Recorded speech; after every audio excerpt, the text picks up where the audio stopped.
Coke versus Pepsi, yin versus yang, the Red Sox versus the Yankees, vampires versus werewolves, or should that be swearwolves? What are we? Werewolves, not swearwolves. Mac or PC, the Beatles versus the Rolling Stones, just a few examples of some of the most fierce rivalries of our time, but none of the aforementioned rumbles come close to the eternal battle that began a long time ago in a galaxy far, far away. Star Wars versus Star Trek. Both franchises have had their fair share of high and low points over the years, and the fan base for each are as passionate as a Wookie who's about to lose a game of Dejarik. Nobody worries about upsetting a droid. It's because a droid don't pull people's arms out of their sockets when they lose. The lasting legacy of both franchises continues to go full steam ahead, albeit mainly on the small-ish screen, with various spin-offs and longer-form series dominating the studio's streaming services. While the Star Wars classic trilogy still stands as the ultimate go-to for fans of that galaxy far, far away, shows such as The Mandalorian and, to a slightly lesser degree, Andor, have embraced the more fun throwaway aspects and the more serious side of the franchise. Star Trek, on the other hand, enjoyed massive success with motion pictures such as 1982's The Wrath of Khan and shows such as Picard. Those were the days. And Strange New Worlds continue to enrapture Trekkies on those not-so-small anymore TV screens. I love this job. However, which of these gargantuan franchises is as sharp as Spock's intellect? I object to you. I object to intellect without discipline. And which one should be sacrificed to the pit of Sarlacc to be slowly digested over the next 1,000 years? There's only one way to find out, sci-fi fans. Face off! Disclaimer. No actual science was used to determine the outcome of Face Off. Your results may vary. Please do not consume Face Off if you are allergic to conjecture, opinion, or general nonsense. Round one, movies. What's arguably the most recognizable piece of iconography from the Star Wars franchise? Lightsabers? Check. Space battles? Yep. Vader's intimidating asthmatic wheeze? You betcha. Luke milking a space cow, or Jar Jar Binks stepping on some shit? Hey, I was watching that. Hell no. For every awesome moment in the galaxy far, far away, you're also never far, far away from something ludicrous, and this sums up the movies overall perfectly. I saved you. Tell me. The original trilogy pre-special editions are three of the most thrilling, original, fun, and exciting sci-fi movies ever made. That Star Destroyer rumbling menacingly across cinema screens back in 1977 was a genuine thrill and surprise for audiences back then, and the series introduced us to classic heroes, villains, and a mythology that has led people to taking up Jediism as their chosen religion. Oh, I'm a Jedi. I'm a Jedi. I am a Jedi. However, the franchise has struggled to reach the same heights on the big screen ever since. The prequel trilogy's arrival was met with fevered excitement back in 1999, but despite some amazing saber duels and cool world building, it was ultimately one misstep too far into icky goo for most fans. The same can be said about the sequel series that began with much promise in 2015, with A New Hope reconned The Force Awakens, but was let down by the trilogy lacking in one clear vision and narrative across all three movies. At least the prequels knew where they were going, but despite some standout sequences, this sequel trilogy makes the mistake of destroying the legacy of its legacy characters. Much like Star Wars, Star Trek is also one of the most influential science fiction properties of our time, and although it boasts 13 theatrical movies to Star Wars' 9, well, technically 12 if you count 2008's animated Clone Wars movie, and the two spin-offs, Rogue One and the doomed solo film. Does that mean they're a better experience overall? Well, not necessarily. If you look back at the first movie in the franchise, Star Trek The Motion, or should that be slow motion, picture, you'll arguably decide that the franchise could have had a far better opening chapter. It spent years in development hell and was originally conceived of as another TV series before ultimately flipping back to film again. The resulting movie is unfortunately a ponderous experience, and despite featuring some great sequences, Spock's solo float through the unbelievably vast V'ger ship or the new Enterprise's reveal in the space dock, it was nonetheless a disappointing start for some fans. However, all was not lost, and the series managed to grab a Vulcan-like grip on the fanbase with the excellent Star Trek II, The Wrath of Khan, in which the stakes of the franchise are raised massively by the death of a key cast member. Ricardo Montalban's Khan is also a genuinely frightening and intimidating character, and the movie is breathlessly action-packed and emotionally hefty. There's also fun to be had in the first installment by J.J. Abrams from 2009, but unfortunately Star Trek Into Darkness, Star Trek Nemesis, and Star Trek V: The Final Frontier are all low points in an otherwise solid franchise. While the original Star Wars trilogy would normally help Vader and co win this round hands down, we can't forget or forgive the Tauntaun-like stench I thought they smelled bad on the outside. left behind by Jar Jar in the sequels, or the misdirection and handling of legacy characters of the sequels. Beam me up, Scotty. This round goes to the Trekkies. Verdict: Star Trek. Round 2, overarching narratives. If you're looking objectively at the future of the Star Wars franchise, especially on the big screen, surely it would make sense to move away from the main narrative arc of the movies overall, aka the Skywalker saga, once and for all.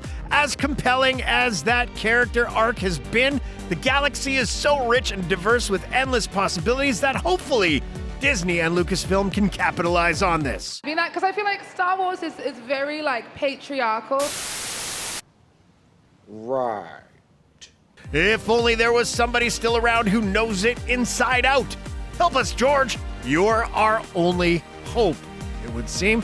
The story that surrounds Star Wars overall is basically good versus evil. However, the way in which the narrative has been constructed to include compelling characters, each with a definitive arc of their own, is great. The original trilogy primarily focuses on the Rebel Alliance's attempts to free the galaxy from the clutches of the evil empire, as well as young farm boy Luke Skywalker's ambitions to become a Jedi Knight who must face down Sith Lord Darth Vader and his master, Darth Sidious. Certain inhabitants of the galaxy are able to use a mystical power called the Force, with the Jedi using it for good and the Sith for bad. The narrative arc for Luke is a classic hero's journey that sees the character go on a fascinating adventure to his ultimate destiny, which is to sulk and milk space cows on a secluded island, apparently. Thanks, Ryan.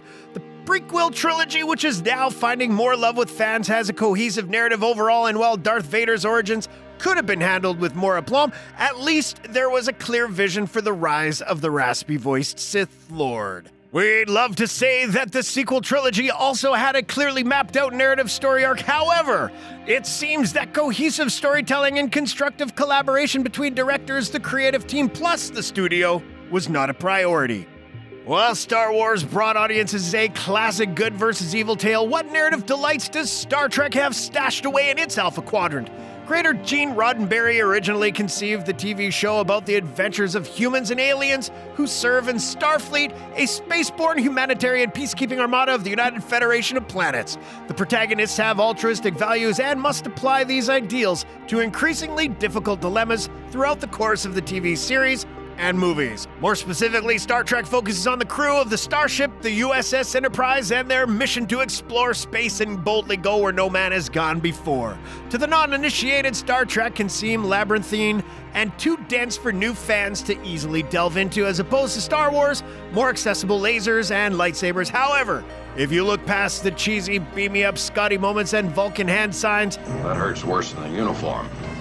it's worth the effort. The narrative intrigue comes from the various obstacles, mainly in the way of villainous Klingons, who later become Starfleet allies, and also the Borg, whose nefarious plan is to wipe out all living things from the universe and replace them with more Borgs. What's great about Star Trek overall is how it deals with pertinent issues, whether that be sex, politics, racism, sexism, or the role of technology.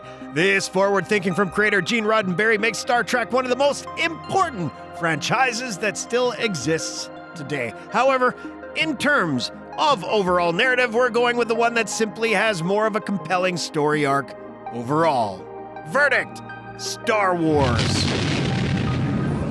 Round 3, Heroes. We're really getting down to Rancer's Pit with this contest now, but who will get chomped like a portly Gamorrean guard, and who will get crushed like the beast itself? Well, this round focuses on the main heroes and villains in each, so expect a dazzling array of lightsaber duels and phaser action aplenty. Star Wars is perhaps best known for its household name characters we've all come to love, such as whiny farm boy Luke Skywalker, who, let's face it, moans like a little bitch in most of A New Hope and tries it on with his sister. Too little short for a stormtrooper. Huh? Still, he is more compelling than the captain of Starship Enterprise, who overacts in many scenes and finds putting together a coherent sentence quite the challenge. To see again. Seriously, would you trust him to command a starship? Luke is the beating heart of the Star Wars franchise, but the classic trilogy's heroes are unforgettable. Chewbacca, Han, Leia, old Ben Kenobi, C-3PO, R2-D2, Lando Calrissian, Yoda, even good old Admiral Akbar, to name but a few. It's a trap! Even the prequels and sequels had their fair share of compelling characters on the light side of the Force, so we don't think Star Wars ever really suffered in this department. Indeed, look even further into the entire franchise and we could be here for light years listing all the heroes from the various TV shows, video games, and animations. Looking aboard the USS Starship Enterprise, there's also a smorgasbord of classic heroes that are still very much part of popular culture nowadays. Naturally, we gotta mention Captain James T. Kirk, played by the legendary now octogenarian William Shatner, and damn, does the Shat look okay for his age. Also, perhaps even more of a popular captain than Kirk has to be Jean-Luc Picard, played by English thespian and Professor X himself, Sir Patrick Stewart. He's a diplomat, a scholar, and despite suffering torture and countless near-death experiences, he embodies the intellect over brutality ideal that Star Trek built its legacy on. Closing in quickly on the heels of the aforementioned legendary captains is Spock, played most memorably by Leonard Nimoy in the films and who also appeared in the small screen series. Trek began its legacy on alien outsiders making observations about the human race, and Spock was at the forefront of it. We also have the next generation's hilarious Data and Riker, who utters the infamous Mr. Worf. Fire. Much like with Star Wars, we have countless characters to mention here, but special kudos must also go to characters such as Bones, Benjamin Sisko, Odo, Worf, Kira Nerys, LaForge, Scotty, despite Simon Pegg's awful attempt at a Scottish accent. I'm feeling generous today, so have at it. Janeway, Crusher, 7 of 9, and on we could go. Both franchises are rich with heroic protagonists, but overall, it's in the galaxy far, far away where we find the most compelling and exciting heroes. Verdict: Star Wars. Round 4, Villains. Just think for a moment about who the most badass and memorable villains are in movie history, and one of the first characters to spring to mind instantly has to be Darth Vader, right? Ever since he burst through the doors on the Tantive 4, he's become synonymous with the dark side of Star Wars lore and is a wonderfully complex villain. Commander, tear this ship apart until you found those plans and bring me the passengers. I want them alive! His overall look is awesome, and his character art throughout the classic trilogy is as compelling as any bad guy in movie history. Just look at his no-nonsense approach to interrogation in A New Hope, the saber duels with Luke, his rage in that standout sequence from Rogue One, and also his redemptive and emotionally satisfying arc in The Return of the Jedi. His legacy continues, and despite some not-so-awesome moments, he remains the best of the bad guys in Star Wars. The franchise also boasts a list of other villains as long as Jabba the Hutt's lunch menu, with notable inclusions being Emperor Palpatine / Darth Sidious, Grand Moff Tarkin, General Grievous with his chesty cough, and multiple stolen sabers, Count Dooku, Kylo Ren, Boba Fett, Jabba the Hutt, and most definitely his sidekick Salacious Crumb, Asajj Ventress, Cad Bane, and of course, the whirling dervish who gets chopped in half by Obi-Wan, Darth Maul. This is just the tip of the Sith iceberg, so Trek has its work cut out to match for its villainy. The most memorable of all Star Trek villains has to be Ricardo Montalban's genetically engineered superhuman, Khan Noonien Singh, who rose to power during the Eugenics War. He became Star Trek's greatest villain after he was overthrown and exiled into space. Alpha 5! In Star Trek II: The Wrath of Khan, he led a cult that nearly killed everyone on the Enterprise before taking the life of Spock in that harrowing yet iconic scene.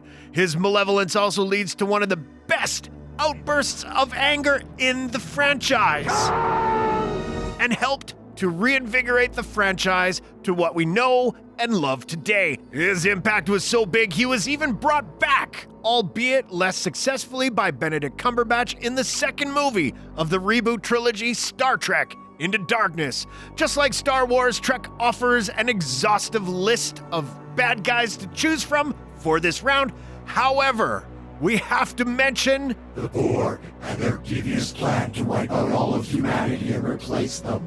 plus Q and his equally dastardly plan to erase humanity from the galaxy. The Dominion from Deep Space Nine, the Cardassians. No, not that bad. We're also treated to appearances by the Xindi, the Romulans, and especially Nero from JJ's 2009 reboot, as well as everyone's favorite Trek villains, the Klingons, who despite killing Captain Kirk's son, become allies of the Federation not too long afterwards.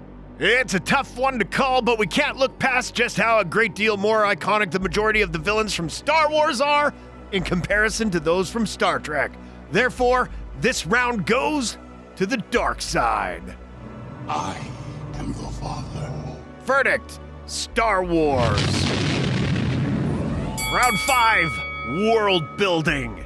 Each of these gargantuan franchises have more than just one thing in common, and it's not just scantily clad female protagonists. The worlds in which the characters reside are wonderfully fantastical. The Star Wars trilogy begins mainly in space. In A New Hope, with a sojourn to sandy Tatooine thrown in for good measure, we get an awesome battle on snowy Hoth in The Empire Strikes Back. Well, The Return of the Jedi's main deviation from space battles is a journey to see those adorable, highly marketable, cuddly Build-A-Bears, the Ewoks, on the forest moon of Endor. The prequel series returns to some familiar locations, but does expand into the further reaches of the galaxy with the lush surroundings of Naboo, Geonosis, and its fun arena sequence from Attack of the Clones, the galaxy's capital, Coruscant, with its sprawling cityscapes, and of course, Mustafar, that hosts the ultimate Jedi versus angry apprentice throwdown amongst the crushing lava. The sequel offers some very cool locations, but ultimately the action that unfolds on them doesn't match the classic trilogy, certainly for excitement or iconic moments.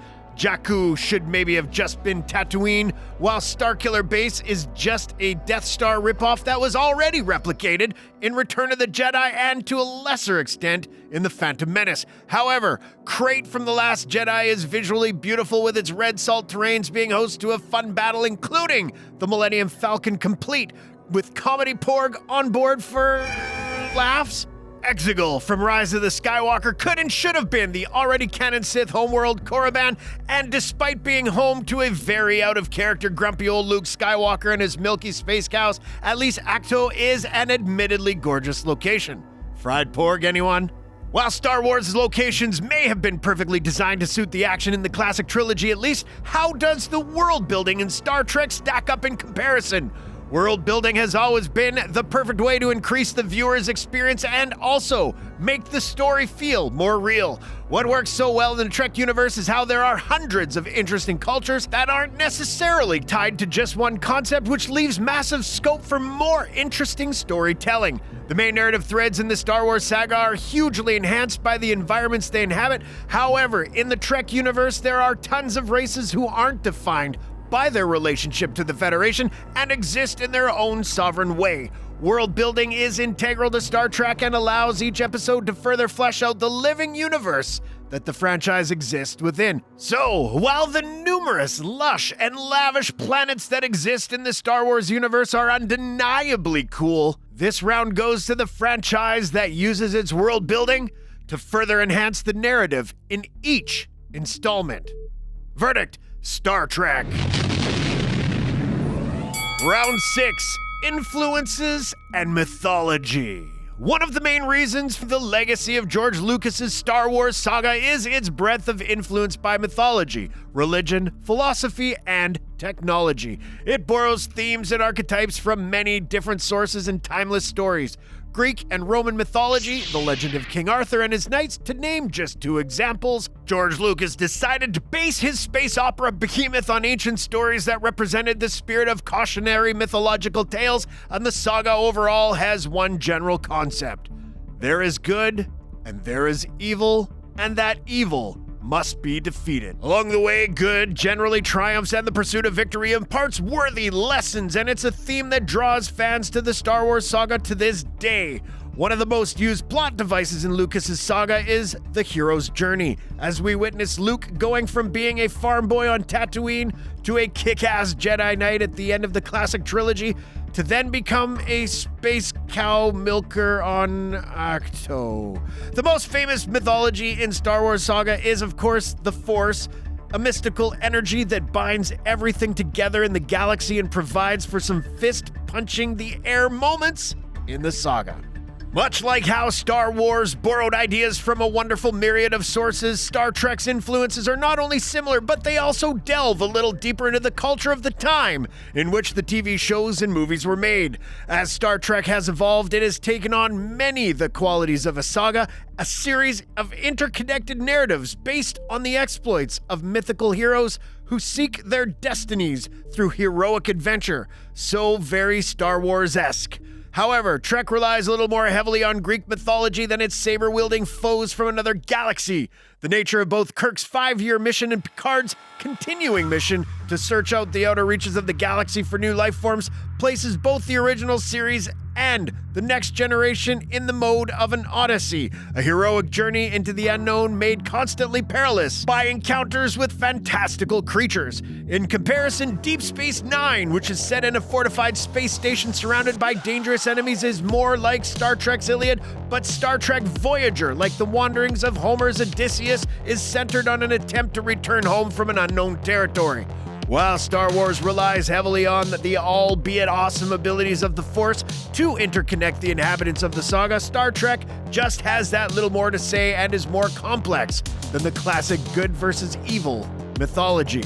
Therefore, we're jumping on board the USS Enterprise. For this round, verdict: Star Trek. Round 7, Spin-offs. It's neck and neck going into the final round, so which franchise will be forever frozen and carbonated, which will be making the victorious leap into warp speed? Next up, we're comparing the various TV spin-offs that both sagas have in abundance with a mixture of success and failure on the twin-mooned horizon. Star Wars is a beloved franchise, but when you look at all the theatrical movies on offer, it's only really A New Hope and The Empire Strikes Back that hardcore fans will admit to having any real affection for. Or are we wrong? Let us know in the comments below. Therefore, which of the smaller screen productions come close to sending fans' excitement into hyperdrive? The animated series, The Clone Wars, delivered an action-packed set of seasons in which beloved characters from mainly the prequel era set screens alight with its invention and rollicking adventure. Other shows such as Rebels, Resistance, The Bad Batch, and Visions all had their moments but play to a mainly younger demographic. The most obvious live-action series to really light up imaginations like a double-sided saber is The Mandalorian, with old-school Star Wars fun and the genius creation Grogu. However, don't get us started on the unfortunately laughable Obi-Wan series with little Leia outrunning grown-ups and nonsensical plot developments. Andor was good old-fashioned grown-up series that nobody wanted or asked for, but it at least shows promise for the future of Star Wars on the smallish screen. Star Trek is a pop culture franchise that, just like its foe in this contest, just won't quit. Now over 5 decades into its existence, it has outgrown its humble beginnings as a low-budget sci-fi show with a loyal cult following and into a true cultural juggernaut. Without Gene Roddenberry's original series, there simply is no Star Trek franchise. It's that simple. The series created the template for all of the subsequent series to follow, and it helped begin modern nerd fandom. The first 2 seasons are excellent, and while season 3 has its moments, it's ultimately Trek Light. Sure, the music and visual effects are dated, but this plus the cheesy acting can't take away from the first 2 seasons being sci-fi classics. The quality of subsequent Star Trek series is undeniably high, with Deep Space Nine, The Next Generation, Picard, Voyager, and Discovery all being high points in the franchise on home entertainment platforms. Strange New Worlds is the best of the modern streaming service offerings, while on the animated side, the series from 1973 has its own unique charm, as does the current Prodigy show, while Lower Decks has a cult following, but it is a little too tame and fluffy to be considered top-tier Trek. Star Wars may have the Mandalorian up the sleeves of its Jedi robes, however. For more consistent quality, this round goes the way of the Trekkies. Verdict, Star Trek. Round 8, sound design and score. It's remarkable to think that at the time of writing this episode of Face Off, legendary composer John Williams is 91 years old. 91 years old. Amazing. Just look at the amount of iconic themes he has created for the Star Wars universe, and his legacy from that franchise alone is remarkable. Although the prequel series had its detractors, you can't deny that themes such as Across the Stars and especially Duel of the Fates are superb. However, it's in the classic trilogy where you'll find the best earworms this side of Yavin: the Force theme, Ewok Celebration, Yoda's theme, the Cantina Band, Han and Leia's love theme. I love you. I know. And of course, the barnstorming main theme are all classic pieces of movie music that are endlessly hummable. The Mandalorian's main theme by Ludwig Göransson, replete with jungle drums and whirring guitars, is epic, and even his The Book of Boba Fett main theme with its spiritual chants succeeds on every level. The music in Star Wars is synonymous with not just the characters, but the entire galaxy, and that is a testament to the genius of John Williams. Star Trek, on the other Vulcan hand, also has a list as long as a Klingon's forehead of rousing, operatic, and classic sci-fi scores, and the main theme from the original series began the trend perfectly. Everything from that iconic note opening under Shatner's monologue to the almost operatic voices overtop the music. Space, the final frontier. Everything about the main title song is iconic. You could also argue that everything about Star Trek is about the future, and the theme from the first series evokes this futuristic vibe perfectly. It has a ghost-like quality that evokes the many mysteries of space and is as haunting as it is gorgeous to go back and listen to. The theme from The Next Generation is a perfect example of how the series is able to distance itself from the original series' score, while at the same time producing something perfectly fitting in its own right. The Next Generation's main theme has a theatrical vibe that lends importance to the episodes that it scores, and also has a theatrical vibe about it that works perfectly alongside those episodes. You can also find beauty in unexpected places, with the often silly nature of the Lower Decks actually benefiting from an excellent score. Captain's Log. Stardate 57436.2. While the likes of Voyager has a score that hints at the possibilities of the Delta Quadrant while using mystery to build up its instruments to a rousing climax. The oral world of Star Trek is epic, but there's no escaping the fact that John Williams' score in the galaxy far, far away is worlds away from any science fiction property ever made. Verdict, Star Wars. Round 9, classic scenes. It's come right down to the wire. And both pugilists have delivered the same amount of phaser stuns and saber hits as each other. So the only way to settle this once and for all, if that's at all possible, is to look at classic scenes. Starting with Star Wars, and spoiler alert for this 40-year-old saga, the most iconic scene has to be Vader's reveal to Luke that he is his father. No, I am your father. It doesn't get much more epic or emotional than that in the franchise, but other iconic moments include Yoda training Luke, the battle on Hoth, the three-way lightsaber duel from the Phantom Menace, Vader versus Obi-Wan, Anakin versus Obi-Wan, Grievous versus Obi-Wan. There's a trend here. Plus, Rey accepting her destiny with the Force. I love you. I know. The death of Darth Vader. Jar Jar stepping in shit. Just kidding. Han shooting first. Jabba's palace and the Sarlacc pit skirmish aboard Jabba's barge and the trench run from A New Hope, just to name several. Star Trek also has its fair share of wow moments, and none come more poignant or emotional as Spock's sacrifice and death from Star Trek II, The Wrath of Khan, as well as the aforementioned scream of Khan by Captain Kirk in the same movie. It also had some weird moments, such as when Spock loses his brain in Season 3. His brain is gone. But there are many other moments that redeem this oversight. The Mr. Worf fire cliffhanger, the first of its kind in Trek, Quark becoming a woman, the use of sabotage by the Beastie Boys in J.J. Abrams' first Trek adventure, Remick exploding in The Next Generation, of course, one of TV's first lesbian kisses from Deep Space Nine.